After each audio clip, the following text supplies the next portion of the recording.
Good evening, Board of Directors. My name is Christy Brooks. I have been an instructional coach for the past 3 years. Before becoming a coach, I was a classroom teacher for 8 years. During those 8 years, I used educational gaming as an instructional strategy to impact student achievement. For the past 3 years, with your permission, my school has been piloting a specific educational game called Prodigy. When we requested permission for the Prodigy pilot in 2017, we presented the trend of declining achievement scores in mathematics as measured by our state-mandated testing. We were seeking to examine a supplemental instructional program to raise student achievement in the area of mathematics. Let me remind you why we picked educational gaming. Educational gaming is a digital strategy of instruction. Successful adoption of gaming depends on teachers' technological pedagogical content knowledge and students' access to technology at school and at home.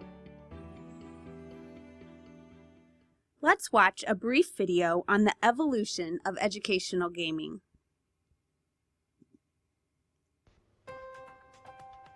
Oregon Trail was created by 2 history teachers who blazed the way for educational video gaming.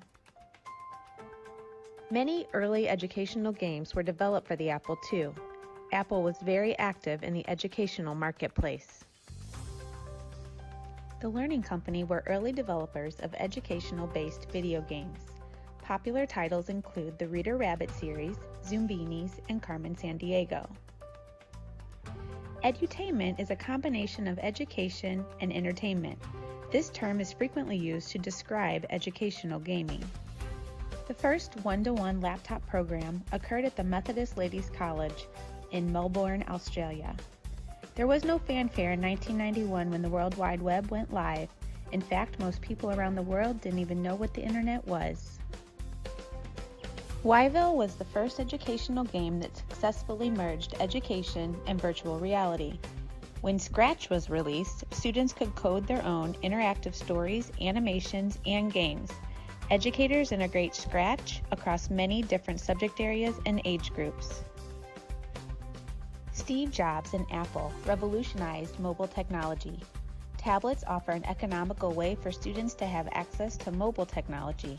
The touchscreen interactive platform is very appealing and engaging for students.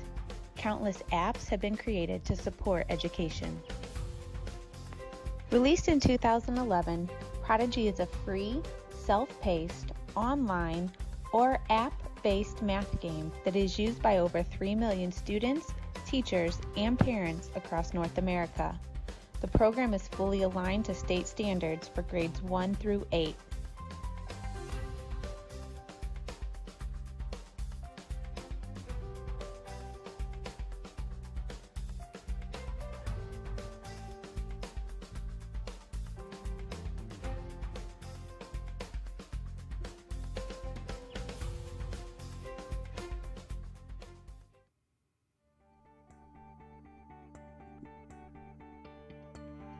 We took a decentralized approach to the diffusion of this innovation.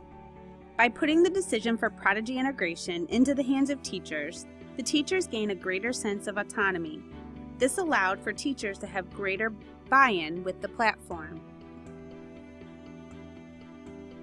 Teachers are the key innovators for this platform. They are the front lines of the classroom. As teachers prepare students for the 21st century skills needed for student success, the intentional use of quality technology has the potential to have a significant impact on students' achievement. Multiple studies have demonstrated a substantial impact on proper integration and purposeful integration of video game-based learning on student achievement. This graph models the change in Grade 3 standardized test scores for schools that are using Prodigy in a district of over 20,000 students, against schools that are not. The data shows that schools where over 85% of Grade 3 students were active on Prodigy in the 2013-2014 school year had 11.6 more students meeting standards on Ontario's annual standardized test as compared to the previous year. This represents an 11.5% difference over inactive schools, which only saw a 0.1% increase in students meeting standards over the same period of time. The creators of Prodigy are Alex Peters and Rohan Mahimkar. They are graduates of the University of Waterloo, where they were in the mechatronics engineering program.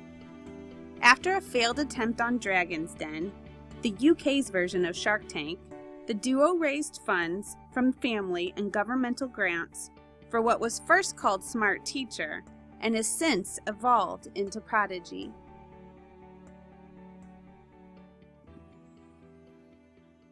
Let's watch a clip from one of the creators of Prodigy about how they got 25 million kids to love math.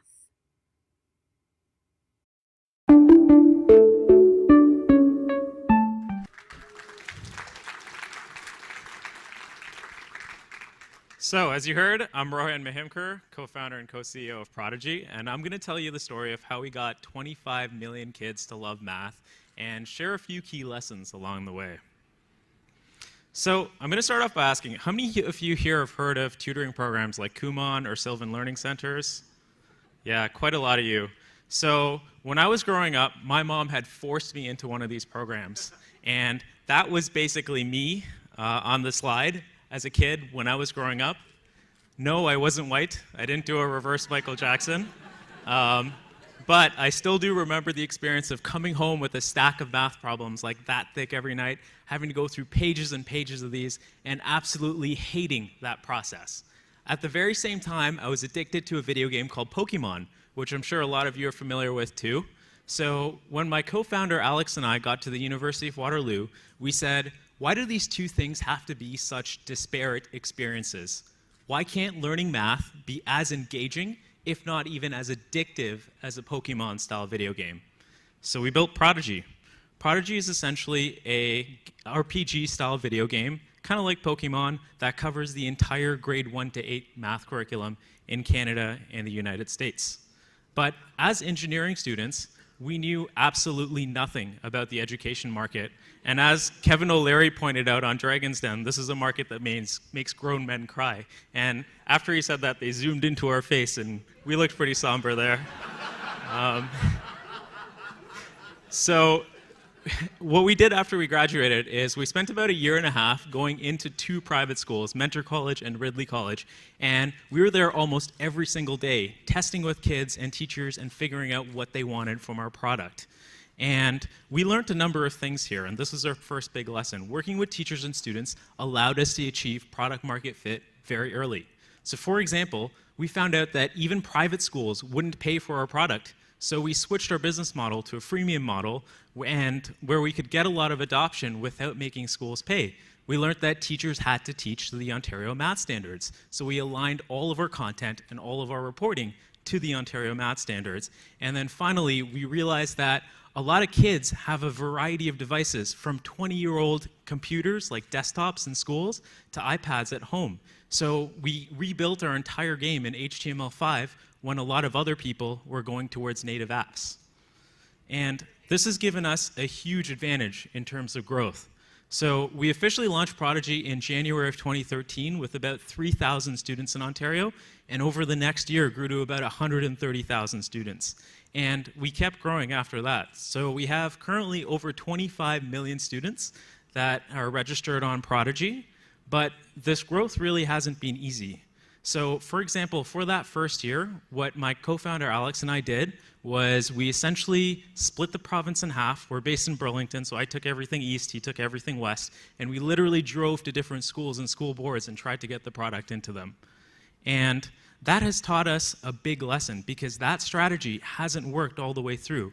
In order to achieve our next order of magnitude of growth, we've had to overhaul our sales strategy several times.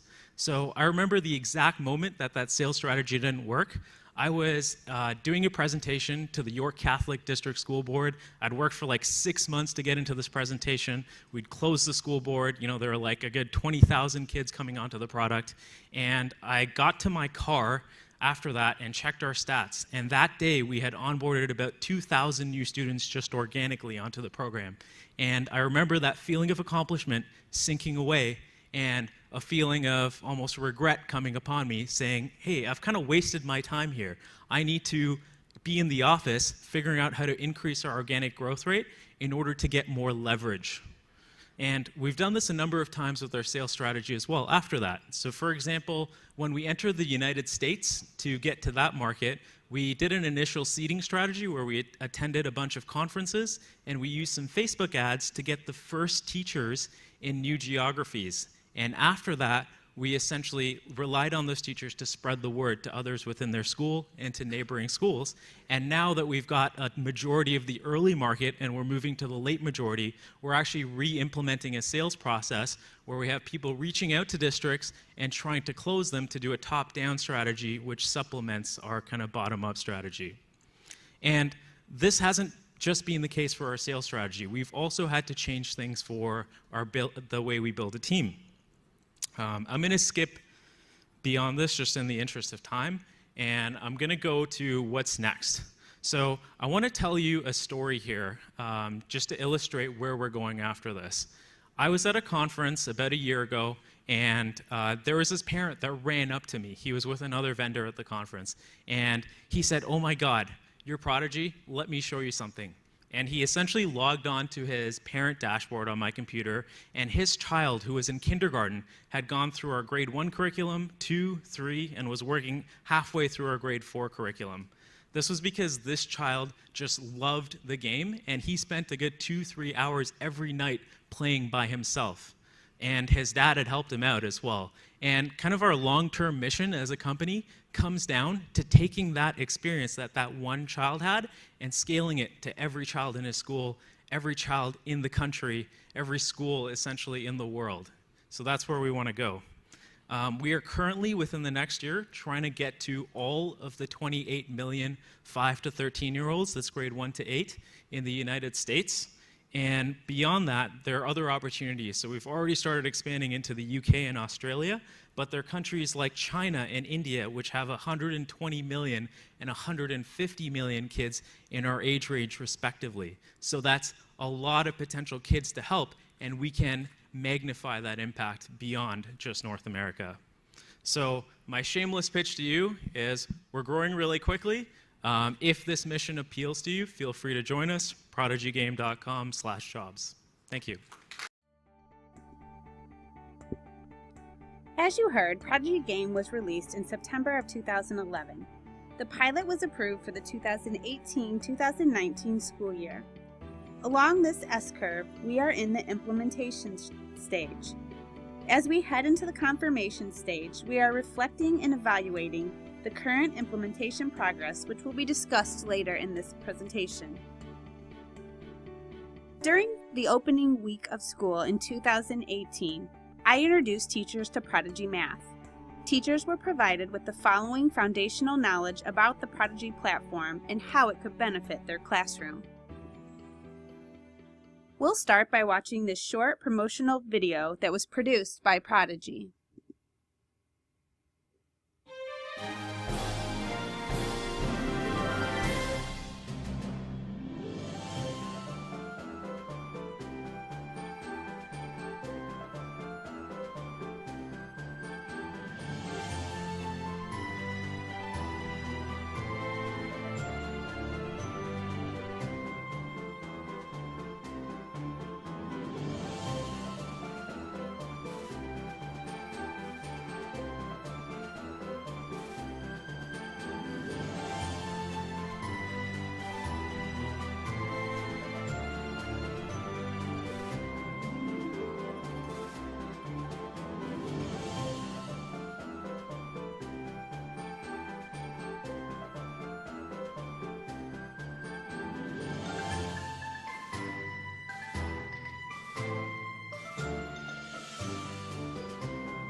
Prodigy is a free, Pokemon-style math game that has been proven to improve student scores and confidence. It is aligned to Missouri Learning Standards for grades 1 through 8 and features content from each of the 5 major math strands. This piece of information answered one of the biggest concerns that the teachers had, and that was about the cost. One drawback is the constant inundation of Prodigy pop-ups during gameplay that seemingly beg students to become members. It is important to note that memberships are never required. They only provide students with aesthetic upgrades, such as collecting more pets or leveling up faster. The mathematical content for members and non-members is exactly the same. There is no option for teacher memberships because they don't exist. Complete Prodigy access is free for life. That's Prodigy's mission. Prodigy was designed with 3 primary goals in mind. The first is to create a deep engagement so students double their math practice time. Next was to equip teachers with reports and assessment tools to inform their instruction. And lastly, to provide curriculum-aligned content for free, regardless of a student's demographic. 1/3 of students introduced to Prodigy will practice voluntarily at home. Notice this teacher's classroom. On Wednesday, in a 60-minute math block, 20 students answered over 600 questions. You can also see there was usage on Saturday and Sunday. When do students ever engage in math like that when we put worksheets in front of them? Prodigy generates a parent letter that's available in English or Spanish that walks parents through the steps to connect to their child's Prodigy account. Parents will get weekly emails with various reports about their child's progress in user-friendly language. To introduce teachers to the Prodigy platform, we created one-page handouts, offered lunchtime tutorials, and after-school learning opportunities. These opportunities were well received by teachers. Teachers were shown the full capabilities of Prodigy during a faculty meeting. Professional development went in-depth about how Prodigy works and how it could be used in the classroom. So, how does this work? An initial diagnostic assessment places students in a grade level via a self-paced math game.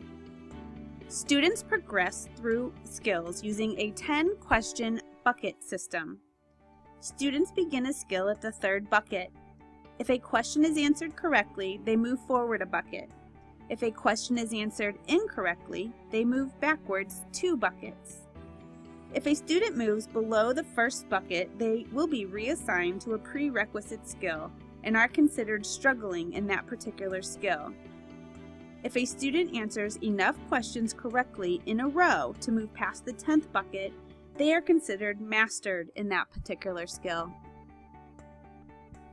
The diagnostic assessment begins automatically when a student first logs in.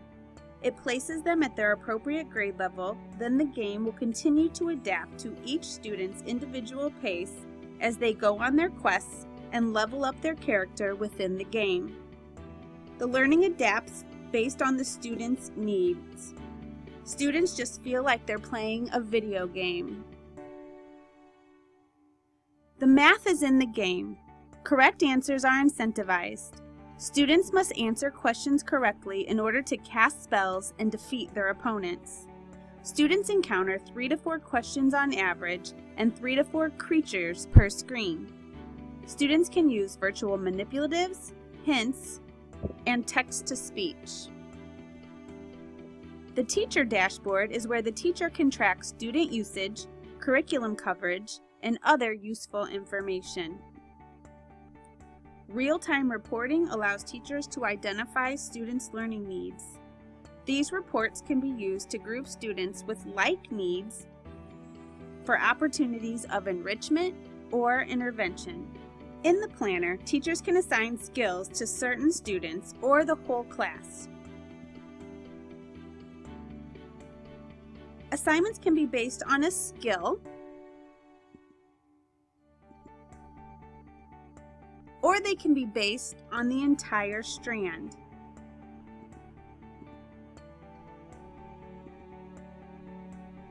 There is also standardized test prep. At the end of the presentation to teachers, one strategy used to persuade the innovators and early adopters was an activity where teachers identified their current level of comfortability with the Prodigy platform. Teachers grouped themselves into 4 categories.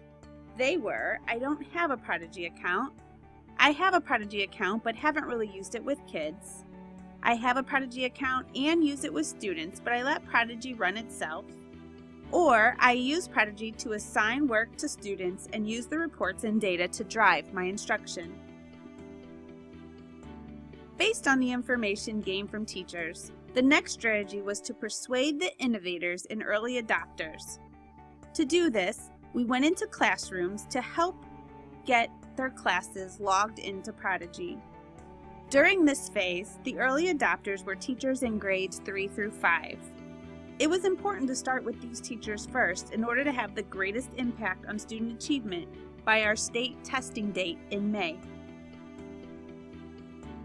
By winter break, all 17 teachers had begun using Prodigy in some form. Not all utilized all the components, but all utilized the platform. With continued classroom support, all 3rd through 5th grade teachers and 1 2nd grade teacher committed to fully implementing Prodigy.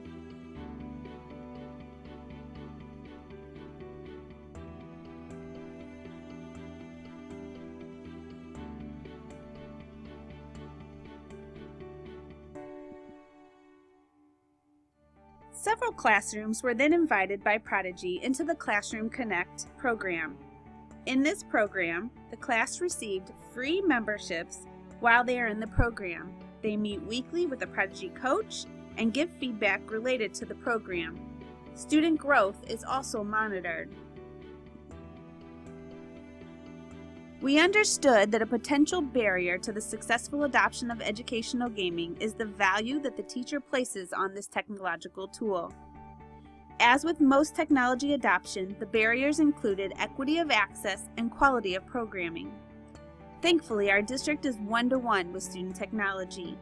As you know, students have access to either a Chromebook or an iPad throughout the day. Teachers only need to watch their students for a short period of time in order to see the value in this program. The laggards in this process have been the primary grade teachers, except for 1. These are veteran teachers in my building. Some possible reasons for their resistance are due to lack of confidence with technology. Also, they are traditionalists and frequently resist any change. Several strategies were used to persuade laggards. Time and developmental appropriateness are frequently part of the conversation with primary teachers. One-on-one conversations about technology usage and their fears took place. Lots and lots of show and support was another strategy that we used. Asking for help from one of the primary teachers who was an early majority adopter, these teachers were invited into her classroom to observe and see the program in action in a primary classroom. This was very important because having primary teachers observe in intermediate classrooms would not have been effective with their mindset. As we reflect at where we are with adoption, we are on target to have each classroom fully using Prodigy Math in the 2019-2020 school year. For those teachers already using the platform, they have become the new advocates for adoption, based on their positive experiences and student motivation and achievement. Within the Prodigy teacher accounts, teachers have access to multiple tools and resources. Teachers have access to a suite of 7 reports, helping them to assess how students are performing and where they might need extra support to pinpoint where students are struggling. Grouping reports can help you place students with similar deficiencies or learning styles together for grouping within your class. There is also the ability to create assignments within Prodigy, which are excellent for differentiation to match the student to the content that they need. Lastly, the reports available help you with consistently monitor student understanding within the classroom. All free, and Prodigy is committed to free forever. Over the last 3 years of this pilot, our 3rd through 5th graders scoring in the advanced or proficient range on the MAP test has increased 14%. The concept of critical mass originates from the field of physics. The term has also been used to describe the spread of infectious disease. This is a great analogy for Prodigy math. This learning game is infectious for students. This insight excites and infects their teachers. From there it spreads. In reality, once teachers were logged in with students, the platform did all the work. Those teachers then became the new proponents of the innovation, and it spread. Let's watch this testimonial from a 5th grade teacher in Indiana.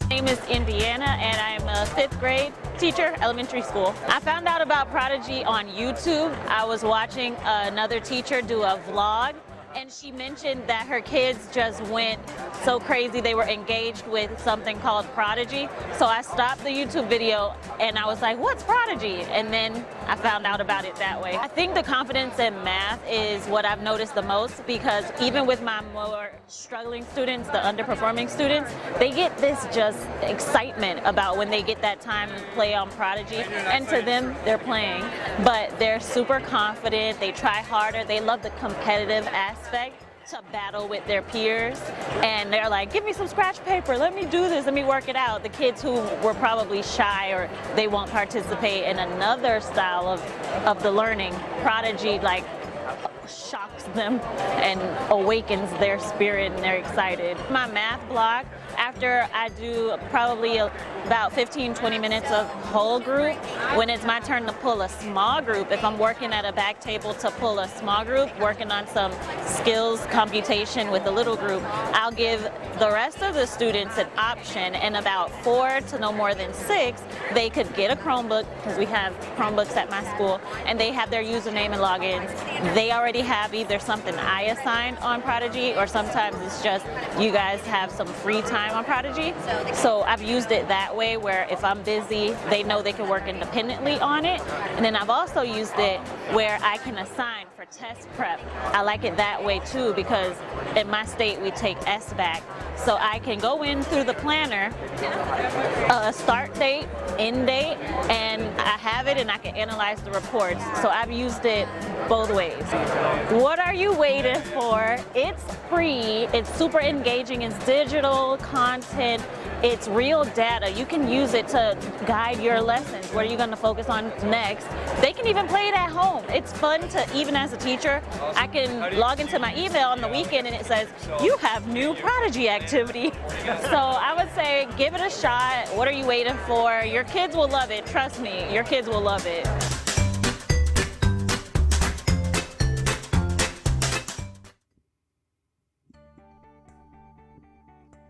Based on our Prodigy pilot, it is our recommendation that Prodigy Math be adopted district-wide for grades 1 through 8.